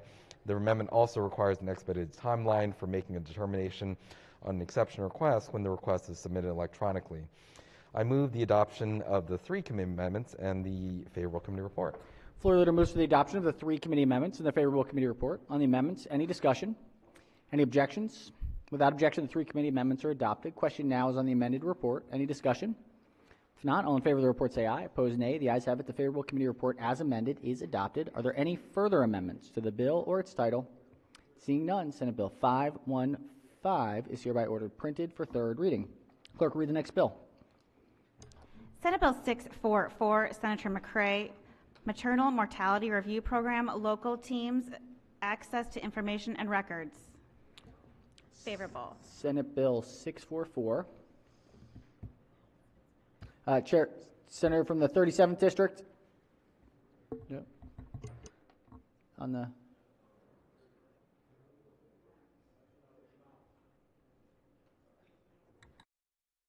as floor leader.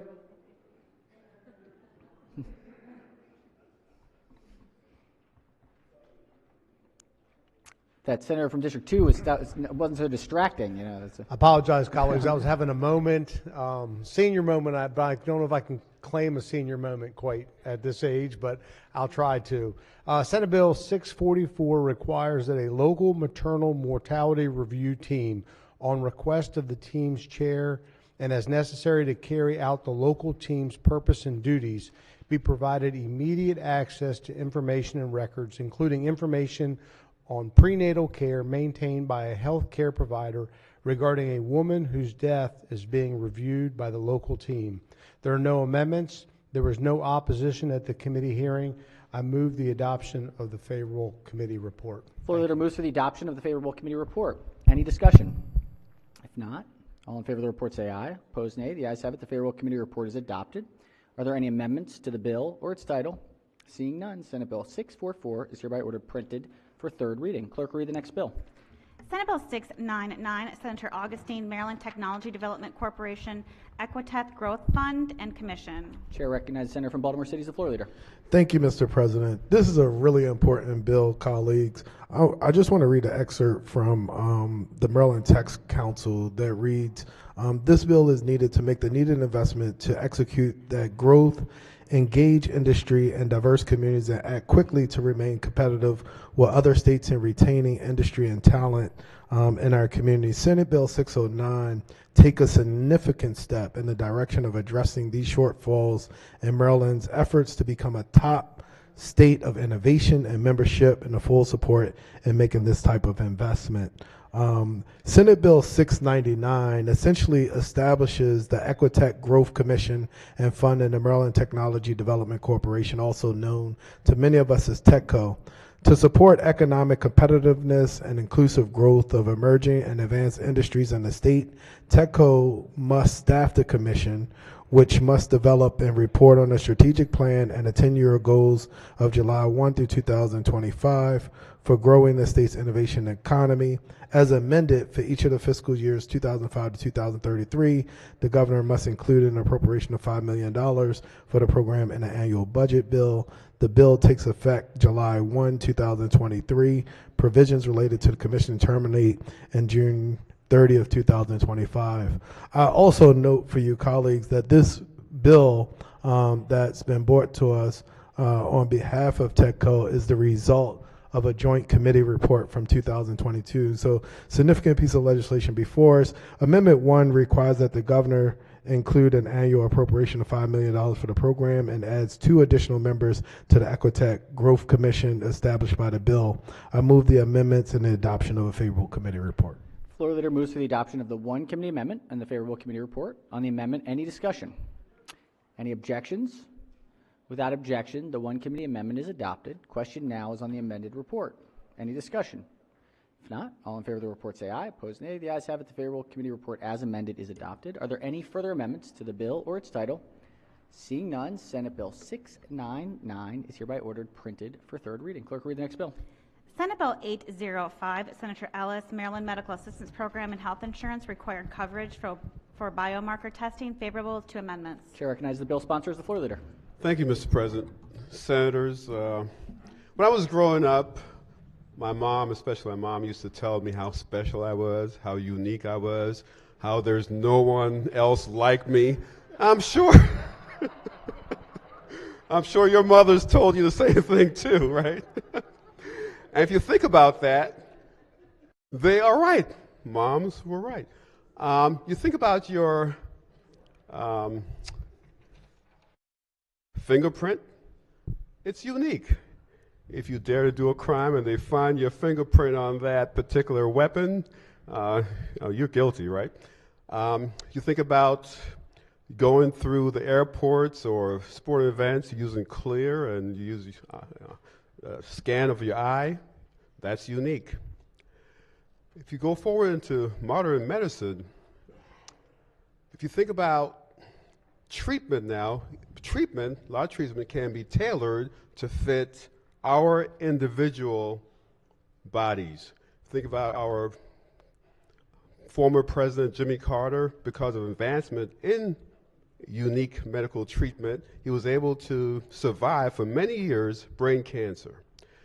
These treatments are available to folks with means.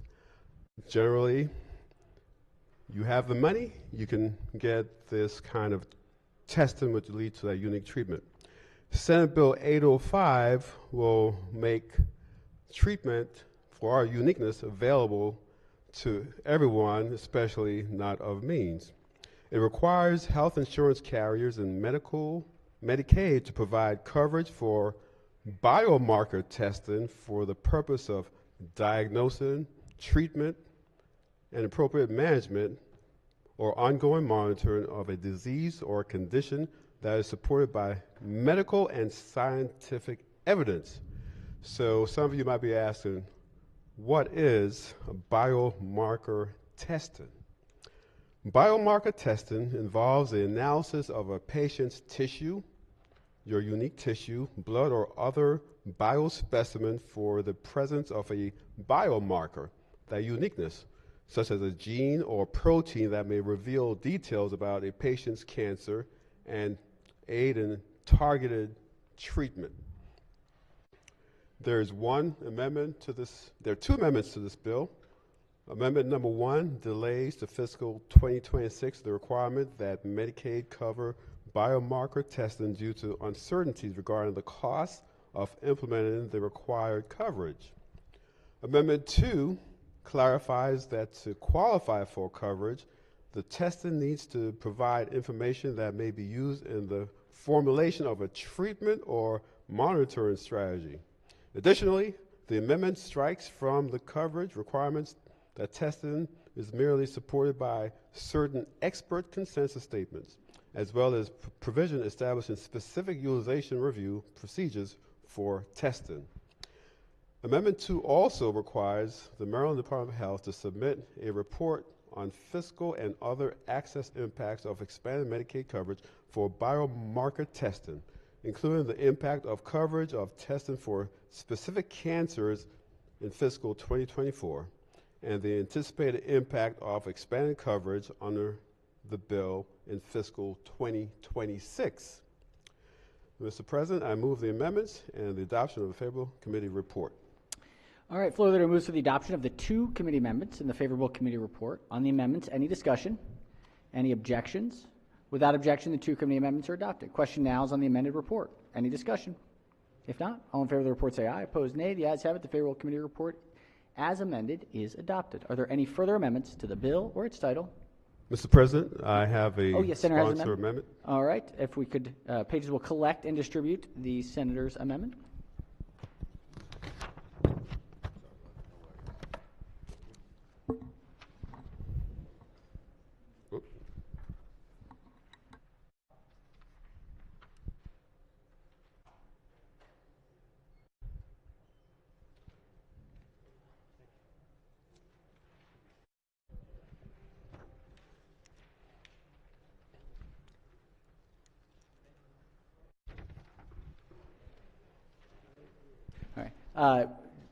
Chair recognizes the maker of the amendment. You may explain the amendment. Yeah. Thank you, Mr. President. Senators, working with the Maryland Department of Health, they had concerns about the cost of biomarker testing for every condition under every circumstance.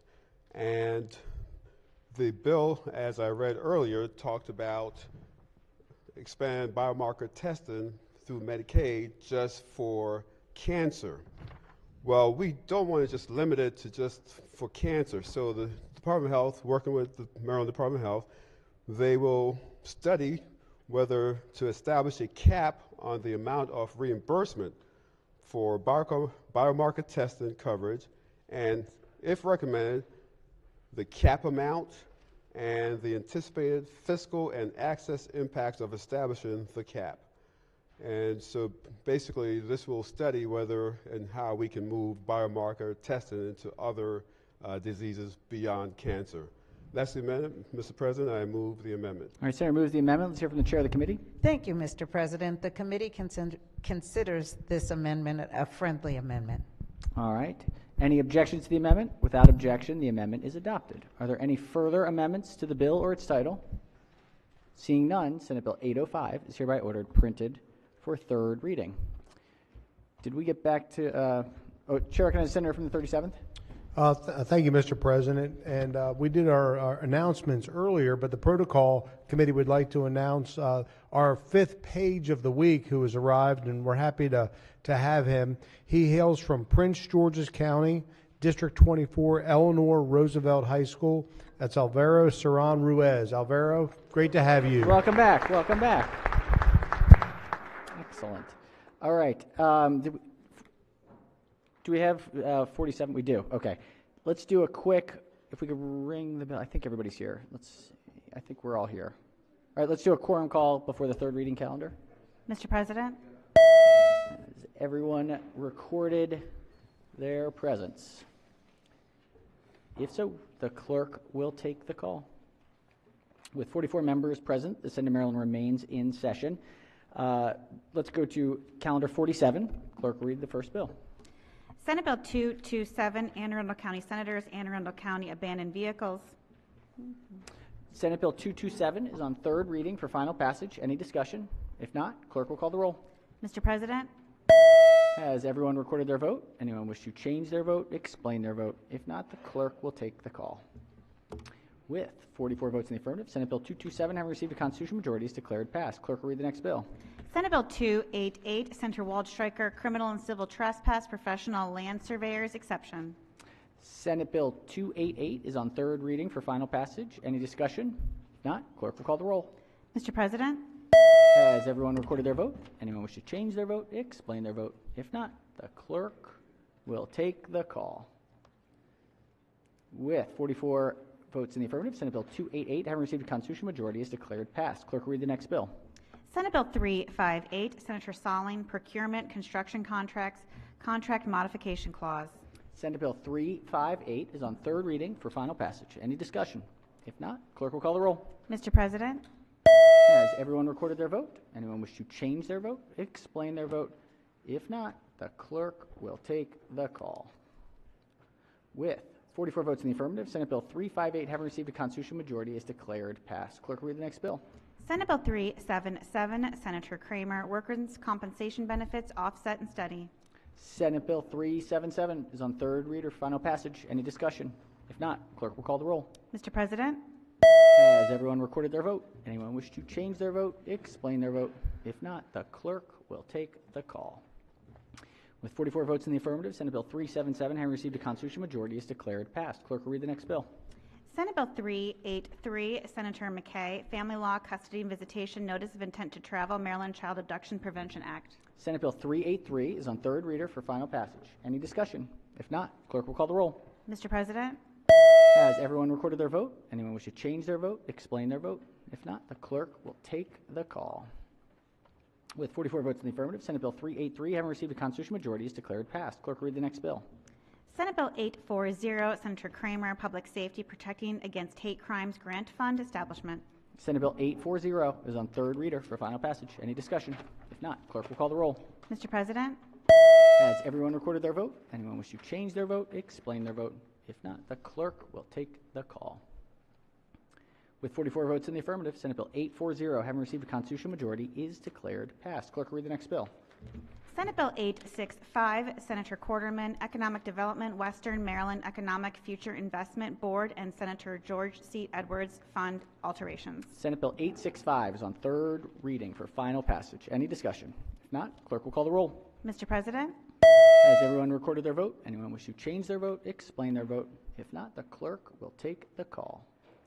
With 44 votes in the affirmative, Senate Bill 865, having received a constitutional majority, is declared passed. Clerk, read the next bill.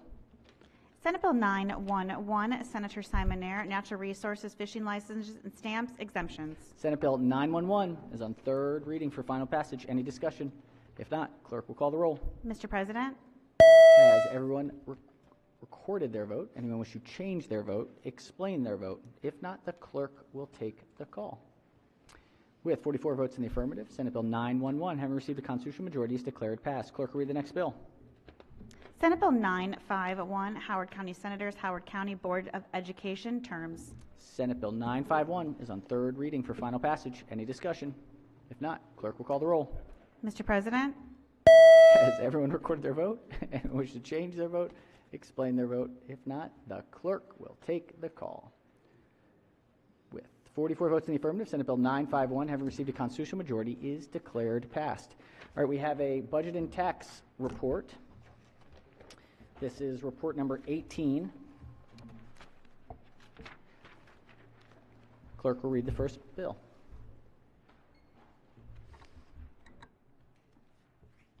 Senate Bill 6, Senator McCray, Maryland Teachers and State Employees Supplemental Retirement Plans, Automatic Enrollment. Favorable with 2 amendments. Chair recognizes the bill sponsor as the floor leader. Thank you, Mr. President. Senate Bill 6 requires the Board of Trustees of the Maryland Teachers and State Employees Supplemental Retirement Plans to study options for automatically enrolling all eligible state employees and to report its findings and recommendations to the Joint Committee on Pensions. There are 2 amendments, makes technical changes to the title, and strikes the bill as introduced and substitutes the study and reporting requirements. Move adoption of the committee report, Mr. President. Floor leader moves to the adoption of the 2 committee amendments and the favorable committee report. On the amendments, any discussion? Any objections?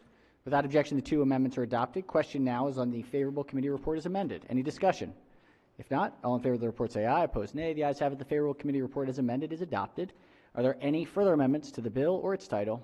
Seeing none, Senate Bill 6 is hereby ordered printed for third reading. Clerk will read the next bill. Senate Bill 24, Department of Transportation Consolidated Transportation Program and Debt Limit of Grant Anticipation Vehicle Bonds State and Federal Transportation Funding Act. All right. Chair recognizes the bill sponsor as the floor leader. And we call that Garvey. Senate Bill 24 alters the amount of debt that the Department of Transportation may issue. The bill modifies the Garvey Bond Program, expands the authority of the Maryland Department of Transportation to issue additional bonds by future federal aid under specified conditions. Mr. President, Amendment 1 adds sponsors and make changes to the title, purpose paragraphs, and function paragraphs. Amendment number 2 alters the projects that the bond proceeds can be used for and removes the $30 million reserve. Amendment number 3 establishes the Maryland Commission on Transportation Revenue Infrastructure Needs. Mr. President, move adoption of the 3 amendments in the favorable committee report. Was that the Train Act, Mr. Floor Leader? The Garvey Act. Train Commission. Oh, train. I didn't pick that up. Yeah, the Train Act. Floor Leader moves for the adoption of the 3 committee amendments in the favorable committee report. On the amendments, any discussion? Any objections? Without objection, the 3 committee amendments are adopted. Question now is on the favorable committee report as amended. Any discussion? If not, all in favor of the report say aye. Opposed, nay. The ayes have it. The favorable committee report as amended is adopted. Are there any further amendments to the bill or its title? Seeing none, Senate Bill 24 is hereby ordered printed for third reading. That's an important one right there. All right, clerk, read the next bill. Senate Bill 360, Senator Gazzone, Public School Construction Grant Programs Approvals and Administration Alterations, favorable with 1 amendment. Chair recognizes the chair of the committee as the floor leader. Thank you, Mr. President. Senate Bill 360 makes the Interagency Committee on School Construction an independent unit of state government and allows appointed members of the IAC to be removed by their appointing authority for incompetence, misconduct, or failure to perform their duties. It also repeals the School Safety Grant Program and the Aging Schools Program beginning in fiscal 2027 as was intended back in 2020 when the Built to Learn Act was passed. The bill raises the cost thresholds for specified actions related to school construction that must be approved by the state superintendent. Finally, it makes other technical and procedural changes related to the approval and funding of school construction projects in the state. There is one amendment to raise the threshold for remodeling projects needed approval from those that cost more than $500,000 to those that cost no more than $1 million. Move adoption of the committee, the amendments in the favorable committee report. Floor leader moves for the adoption of the one committee amendment and the favorable committee report. On the amendment, any discussion? Any objections? Without objection, the one committee amendment is adopted. Question now is on the amended report. Any discussion? If not, all in favor of the report say aye. Opposed, nay. The ayes have it. The favorable committee report as amended is adopted. Are there any further amendments to the bill or its title? Seeing none, Senate Bill 360 is hereby ordered printed for third reading. Clerk will read the next bill.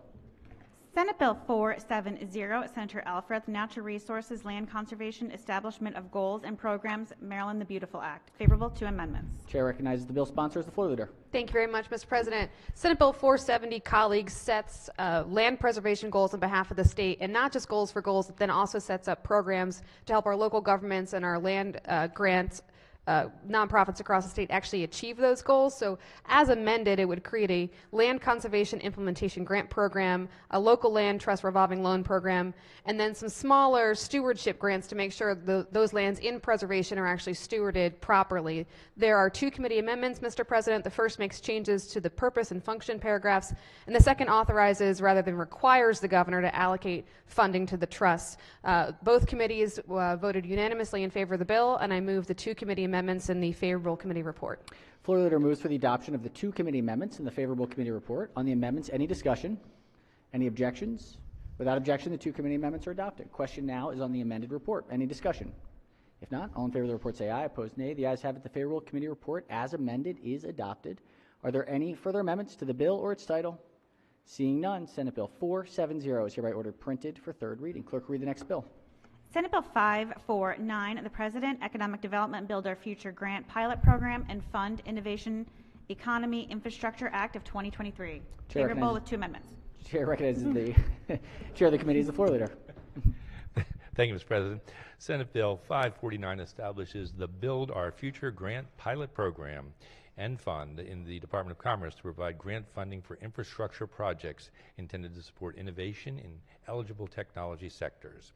Under the program, grants of up to $2 million may be awarded to private companies, nonprofits, local governments, or colleges and universities in the state that may be used to defray the specified costs associated with eligible innovation infrastructure projects. A grant recipient must provide matching funds of either 200% or 400% depending on the size of the grant.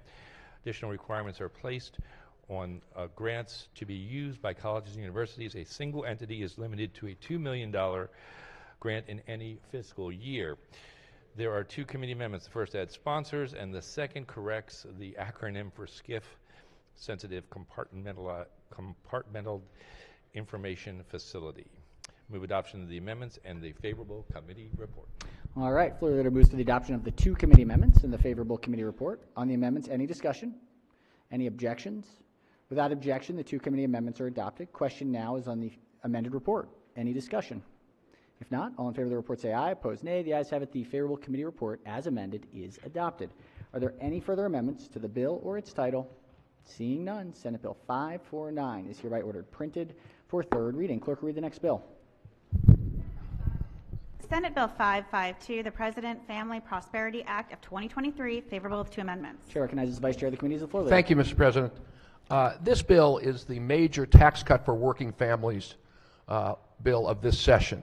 It's a core part of the governor's agenda, and it is targeted at working families and at children. It's also probably the biggest part of his agenda to end child poverty in this session. Not to end child poverty in this session, but to contribute to ending child poverty with this in this session. This is a big step forward. And it's pretty simple. Primarily what it does is extend the increases in the earned income tax credit and the child tax credit that we passed 2 years ago. There are two amendments. One adds sponsors and the other makes some technical clarifications. All right, Senator moves the two amendments in the favorable committee report. On the amendments, Chair recognizes the minority whip. Mr. President, I would like to take a look at this a little more closely and ask that the bill and the amendment lie over under the rule. Senator's motion is in order. The bill and the amendment will lie over under the rule. Clerk will read the next bill. Senate Bill 617, Senator Heddleman, Maryland Transit Administration Fair Price Requirements Alterations. Favorable. Chair recognizes the bill sponsors, the floor leader. Thank you very much, Mr. President. Senate Bill 617 just removes the statutory requirement that the MTA increase its base fare every 2 years and every 5 years based on the Consumer Price Index and other factors. It also just makes conforming changes, but MTA, to be clear, will still have the authority to modify transit fares as needed with public input. There are no committee amendments, and I move for the adoption of the favorable committee report. Floor leader moves for the adoption of the favorable committee report. Chair recognizes the minority leader on the report. Thank you, Mr. President. The floor leader could yield for questions, please. Of course. Senator may proceed. Thank you very much. The fare box recovery is used for the operations of the transit system, is that right? The fare box supports transit system. It's one among many things that go into the Transportation Trust Fund, if that's what you're asking. Right. And so was there testimony that without the ability to raise the fares that MTA could still adequately operate the transit system? So MTA supports this bill. They do feel like they could, this bill only gives them the flexibility to raise fares. Similar to WMATA, right now WMATA isn't pegged to any regular schedule. Back in 2013, this body linked it to the CPI, and all we're doing is decoupling it and giving that authority to the MTA to be able to have some discretion about when and how to raise fares, and also to require that there be public input when they do that, if they should do that. But they are totally comfortable that they can manage with the hit that this does give them in the TTF. So I like the idea of decoupling it from the CPI, but we haven't done that, or did we even have any consideration of doing that with the gas tax? There was a bill in our committee to do just that. And we're expecting that on the floor? That's a different bill. We don't know yet. Different bill, okay. The MDOT did, or MTA did come back and say that this could possibly be a hit of over $70 million to the Transportation Trust Fund over 5 years? It's lower than that. It's about 20. The fiscal note says it's about 20. I looked over 5 years with what their comments were. I'm sorry. 19 million, 17 million, 18 million, 7 million, 6.9 is about 70 million. Sorry, yes.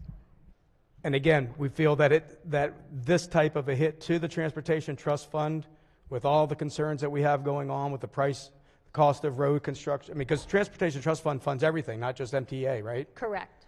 And not being able to, let me ask another question. Do you know the last time the fares were raised for MTA? They are raised every 2 years. Every 2 years? So it's broken up into certain are raised every 2 years and certain are raised every 5 years. I'm sorry, the CPI link is every 2 years and every 5 years for core bus services and light rail and subway. It's every 2 years for MARC and commuter buses. It's every 5 years. And we've done that. So, according to law in 2013, yes, we've done that. I know we've had conversations on this floor before about fare box recovery, because at one time there was a certain percentage that MTA had to recover. That's why it was called fare box recovery, that they had to recover a certain amount of their operating expenses through the fare box. We don't have that anymore. Eliminated that. I remember very specifically a senator at SET right there. I think he works for Montgomery County now, had this battle. And we eliminated that. Right. And now we are solely based on a CPI adjustment. And that's now coming out with this bill. So the only opportunity to raise fares now for this much needed transportation and transit system is through public hearings. Is through the people who are managing the system and who know the system really well with public input, yes. They would go out to the public and say, we want to hold a hearing and talk about how we're going to raise Right, just your like fares. WMATA does now and has been doing. Has WMATA been successful at doing that? It's the same system. Same system. But they feel comfortable that they can manage to pay for the system this way. Okay. Thank you very much for your comments. Mr. President, this doesn't have an amendment on it, but could we special order this to the next time we get together? I think we're going to have 2 more sessions today, so I think we'll have time. Are there any objections if we special order to the next session? No or second objection. reader? No objections? All Thank you very much. Without Thank you. objection, so ordered. Thank you. Clerk will read the next bill. Senate Bill 650, Senator Alfred, Public Safety, State Disaster Recovery Fund, favorable to amendments. Chair recognizes the bill sponsor as the floor leader. Thank you very much, Mr. President. Colleagues, I've stood on this floor a number of times and talked about the impacts of small but severe storms on the district that I represent and districts across the state, from tornadoes to 1,000-year floods in other parts of the state. We're experiencing, again, more severe but smaller storms that don't rise to the level of a state of emergency or a FEMA declaration, but still create devastation in our communities. And the state doesn't have a fund or a way to rapidly respond and support our local governments when that happens. So over the last year, all of our emergency managers got together from across the state in a work group and came up with this idea, which is a state disaster recovery fund. And that's what Senate Bill 650 creates and then allows for Maryland Department of Emergency Management, MDEM, to facilitate when we have those disasters, because they will keep occurring. So the bill as amended authorizes the governor to include an appropriation in the annual budget. And the purpose of the fund is to provide, again, that assistance to individuals and families when local governments have submitted a request for a disaster declaration, but a federal declaration is not received. So the key purpose here is that rapid response when other funds are not available. There are 2 committee amendments, Mr. President. The first adds sponsors and makes changes to the purpose and function paragraphs.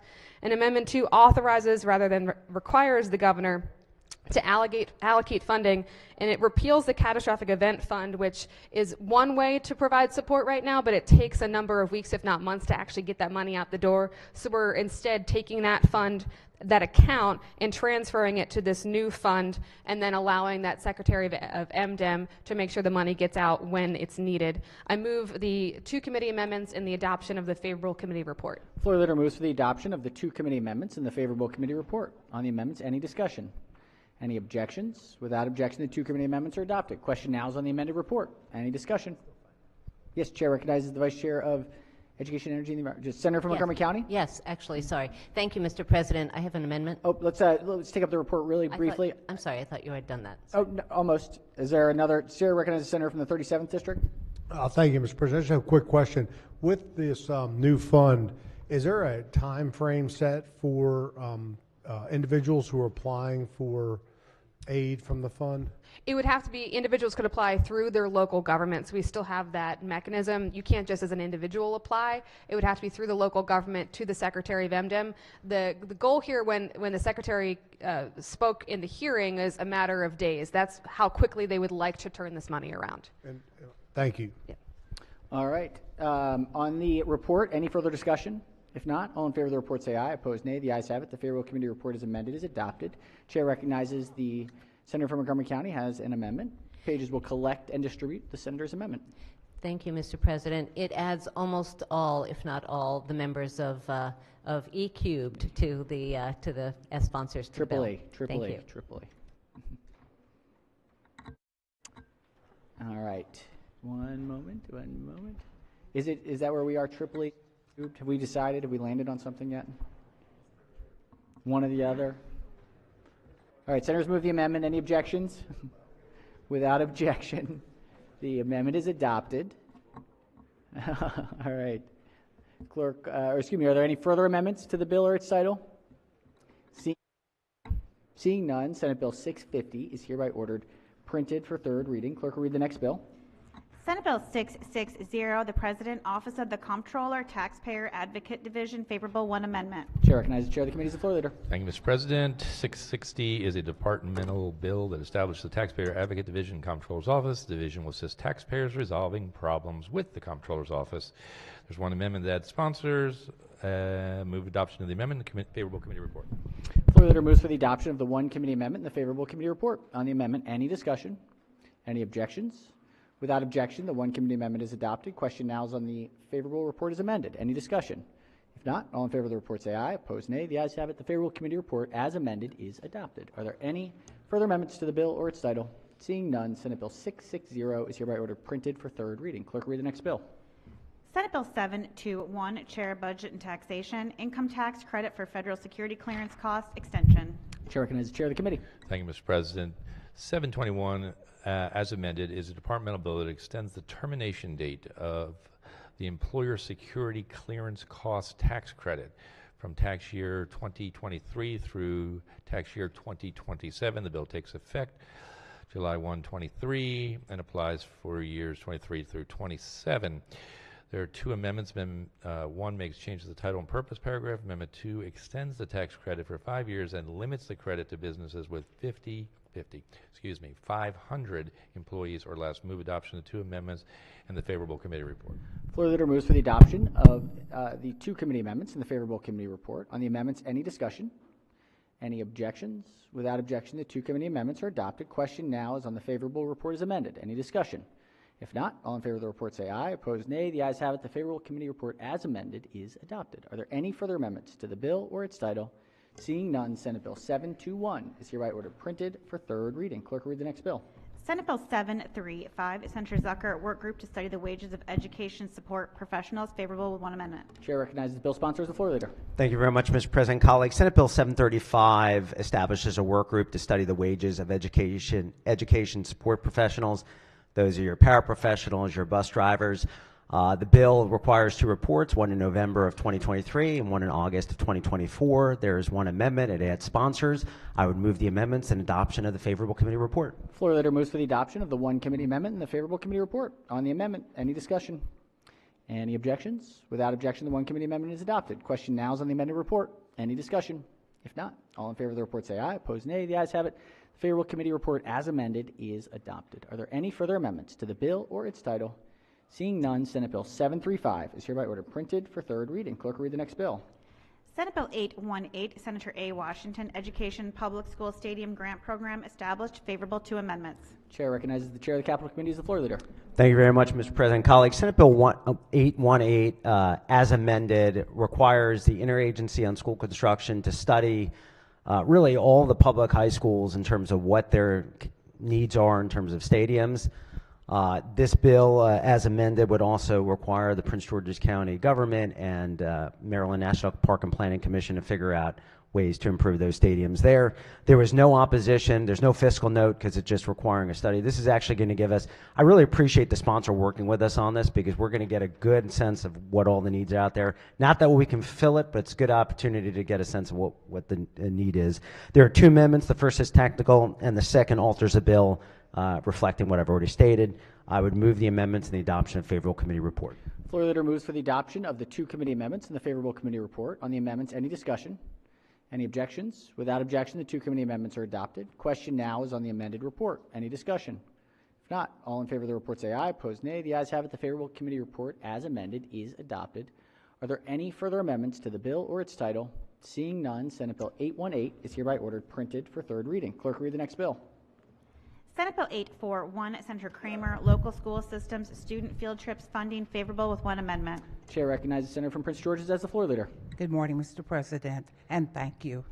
Senate Bill 841 requires the governor to include $500,000 in the annual budget bill for the Maryland State Department of Education to provide grants to local school systems for expenses related to student field trips to the United States Holocaust Memorial Museum, the National Museum of African American History and Culture, the Jewish Museum of Maryland, the Reginald F. Lewis Museum of Maryland African American History and Culture.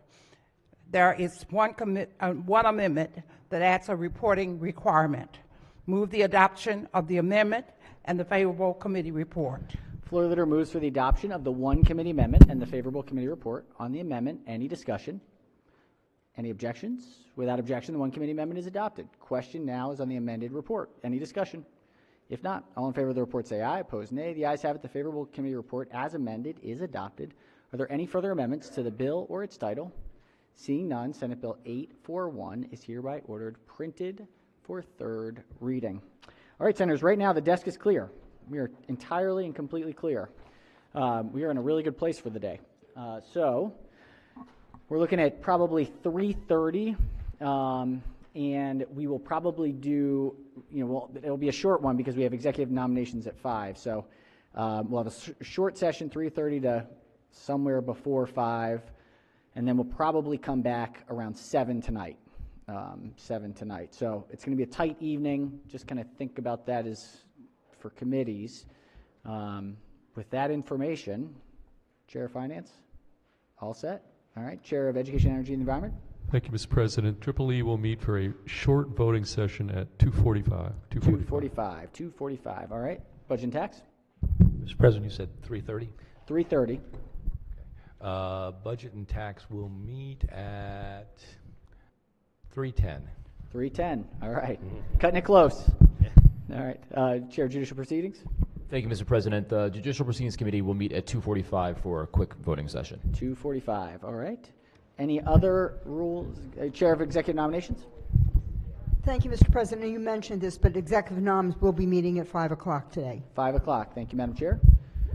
Any select committees, delegations, caucuses? If not, Vice Chair of Budget and Tax, Senator from Prince George's. Thank you very much. On behalf of my colleague, our colleague from the 10th District, I just want to reiterate the invitation to the reception from 5 to 7 this evening at Harry Brown's, sponsored by the Maryland Small Business Retirement Savings Program. This is the program that we set up several years ago to help the small businesses that have not been able to offer retirement programs for their employees. There are 1 million Marylanders without retirement savings at work. The program was set up, it was launched last fall, and this is a reception with board members and employers to allow all of us who created the program to learn more about the program, meet people, learn how it works, learn how you can spread the word about it to employers in your district, and have some good fellowship. So 5 to 7 at Harry Brown's. We invite you all to come. Wonderful. Thank you. Thank you, Senator.